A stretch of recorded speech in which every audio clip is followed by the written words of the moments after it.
पांचजन्य शंख को ध्रुव जी के कपुल से स्पर्श कराया, जिधर से भगवान शंख को बजाते हैं स्पर्श होते हैं ध्रुव को वेद वेदांत का ज्ञान याद हो गया। ध्रुव जी स्तुति किए, ध्रुव जी को भगवान को वरदान दिए, जाओ 36,000 वर्ष तक राज करो और अंत काल में तुम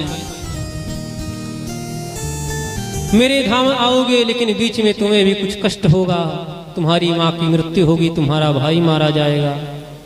ये सब भगवान बताए। ध्रुव जी महाराज आए, ध्रुव जी आए, उनका स्वागत हुआ, सत्कार हुआ। ध्रुव जी महाराज राजा बने, मैया की मृत्यु हुई और नारायण ध्रुव जी के भाई उत्तम और यक्षों के बीच में युद्ध हुआ। उत्तम मारा गया, ध्रुव जी महाराज क्रोधित हुए, यक्षों का संहार करने लगे। तो स्वयं मनु जी महाराज आकर के समझाए कि बेटा ये सब मत करो, ये सब मत करो, समझाए युद्ध का। अंत काल में ध्रुव जी महाराज फिर भगवान के तपस्या के लिए गए, साधना के लिए गए, और अंत समय में भगवान का दिव्य विमान आया।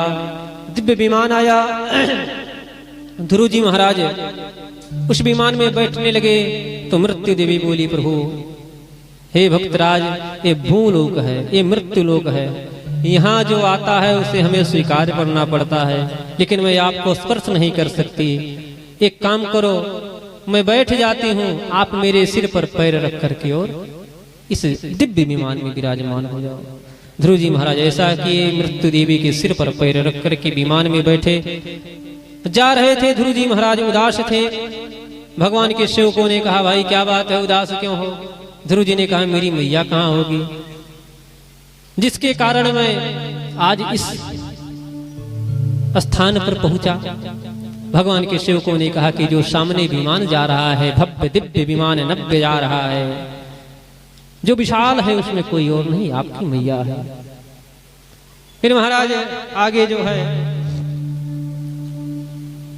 इन्हीं के वंशज में आए राजा अंग, और फिर वेन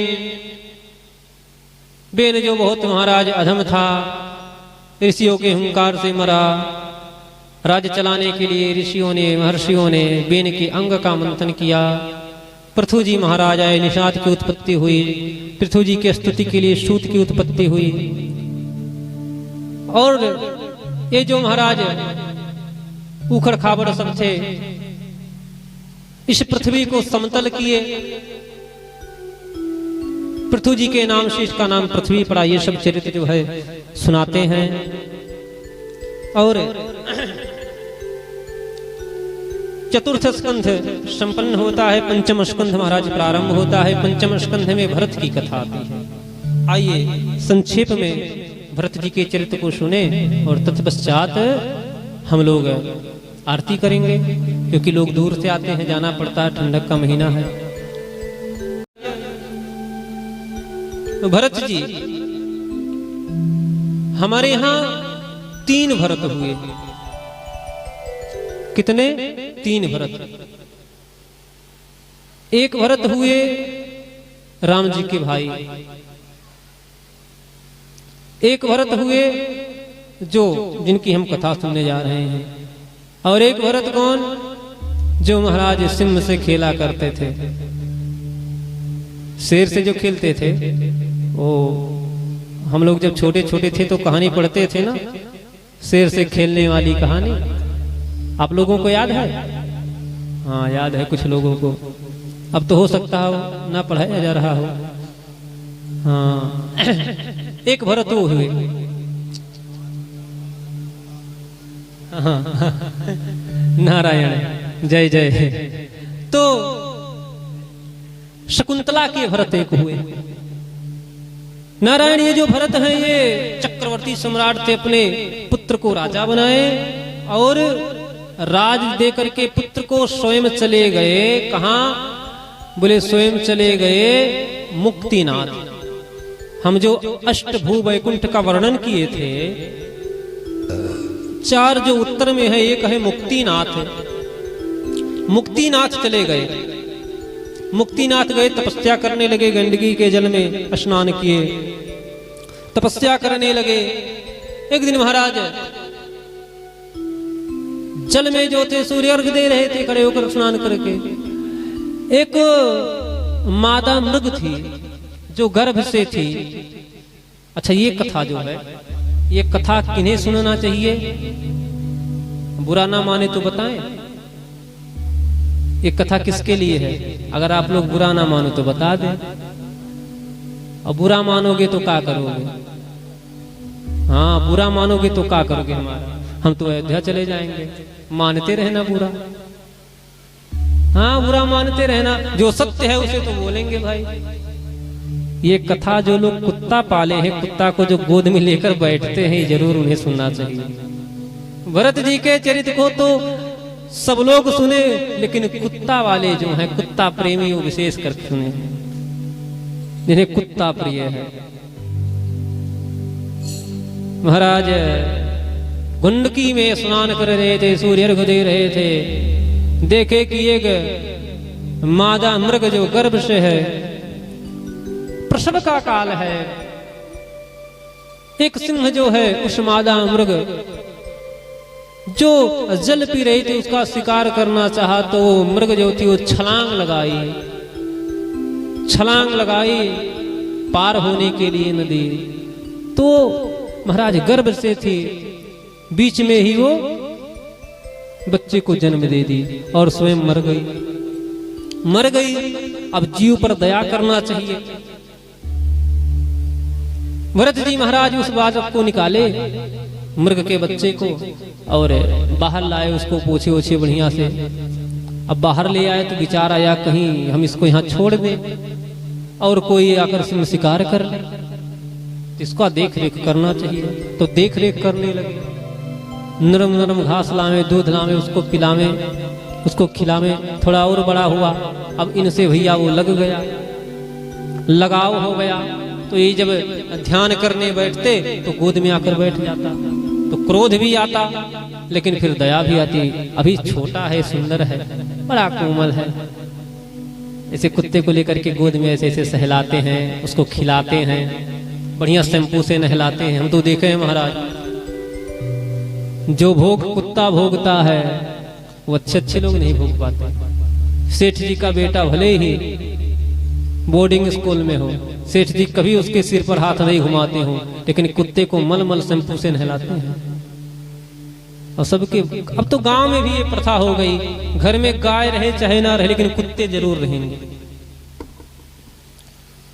दूध चाहिए सबको, लेकिन गाय नहीं पालेंगे, कुत्ता पालेंगे। दूध कहां से पाओगे? सब केमिकल मिलेगा ना। घी चाहिए बढ़िया सबको, रोटी में डालेंगे, दाल में डालेंगे, चावल भात में डालेंगे, लेकिन गाय नहीं है। घर में क्या है? कुत्ता।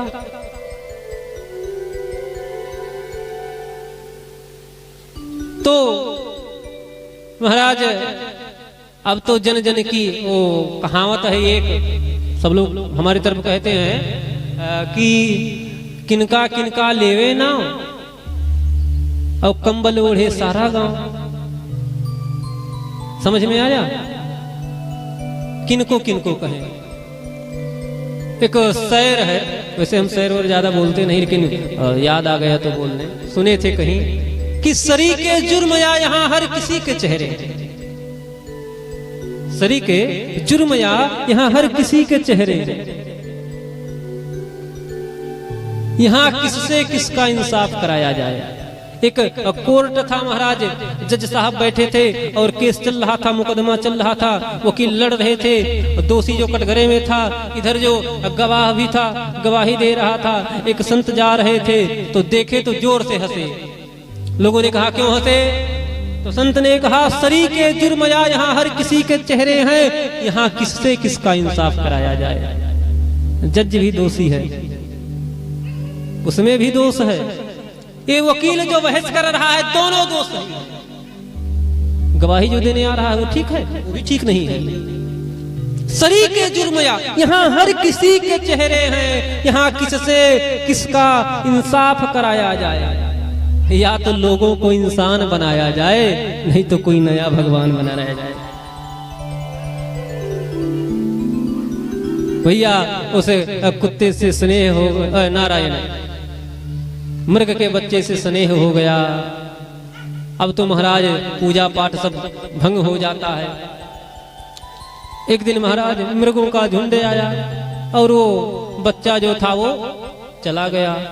अब ये बड़े चिंतित हुए, कहीं उसका कोई शिकार ना कर ले, कहाँ गया, कैसा होगा, क्या खाया होगा, क्या पिया होगा।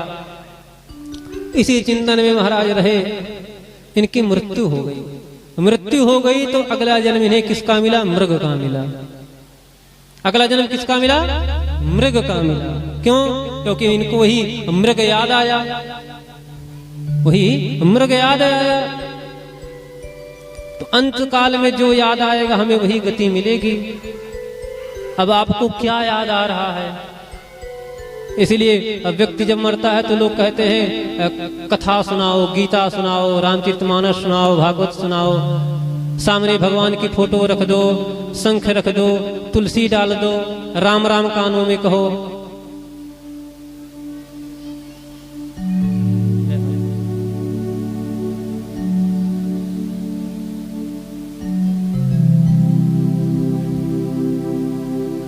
नाथ कृतारथ भयो में तो दर्शन खगराज। नारायण बंधुओं, अंत में व्यक्ति को जो स्मरण रहता है वही गति मिलती है। अब व्यक्ति का जीवन कैसा है, क्या याद आता है? इनको मृग याद आया है, मृग की गति पाए। लेकिन महाराज थे तो विद्वान, पूर्व जन्म का स्मरण सब था, तो ये खाना पीना छोड़े और जल्दी से शरीर त्याग दिए। अगला जन्म इनको ब्राह्मण कुल में मिला, उत्तम ब्राह्मण कुल में जन्म मिला। इनको सब ज्ञान था। पिता ने यज्ञोपवीत किया, वेद पढ़ाना शुरू किए। तो वेद क्या, गायत्री का उपदेश किए, गायत्री मंत्र ही नहीं सुनाए। भरत जी ने कहा देखो, अब तक खाई खाई आगे खाई राम दुहाई। अब तक तो मेरा सब गड़बड़ हुआ, आगे गड़बड़ ना होने पावे। हम गायत्री मंत्र सुनाएंगे तो कहेंगे चलो संहिता सुनाओ, संहिता हो जाएगा कहेंगे व्याकरण सुनाओ, व्याकरण हो जाएगा तो कहेंगे चलो शतपथ सुनाओ, कात्यायन सुनाओ, पाराशर सुनाओ, महिधर सुनाओ। फिर यजुर्वेद हो गया, अब चलो ऋग्वेद सुनाओ, अब चलो सामवेद सुनाओ, अथर्ववेद सुनाओ। तो जीवन में तो सब इसी में चला जाएगा। ये सब करना नहीं है। अपने को तो भक्त होना है, भजन करना है। ये बोलते नहीं थे महाराज। पिता की मृत्यु हो गई समय बीतने पर, भाइयों का विवाह हुआ, लेकिन ये ना कुछ करें और ना कुछ बोले। जो दे दे वो खा ले, आनंद से एकदम रह रहे हैं महाराज। अब भौजाई आई, भौजाइयों ने कहा ये मोटा तगड़ा हट्टा कट्टा बैठकर रोटी तोड़ रहा है, कुछ कर नहीं रहा है, बोलो कुछ काम करे। भाइयों ने कहा भाई जाओ कुछ काम करो, खेत का मेड़ जो है गड़बड़ हो गया, जाओ ठीक कराओ। तो गए महाराज खेत में गड्ढा खंडा ले। भाई जाकर देखे, ओ सत्यानाश कर दिया सब। हम मेड़ बनाने के लिए बोले, जहां इसको खड़ा कराएं उसी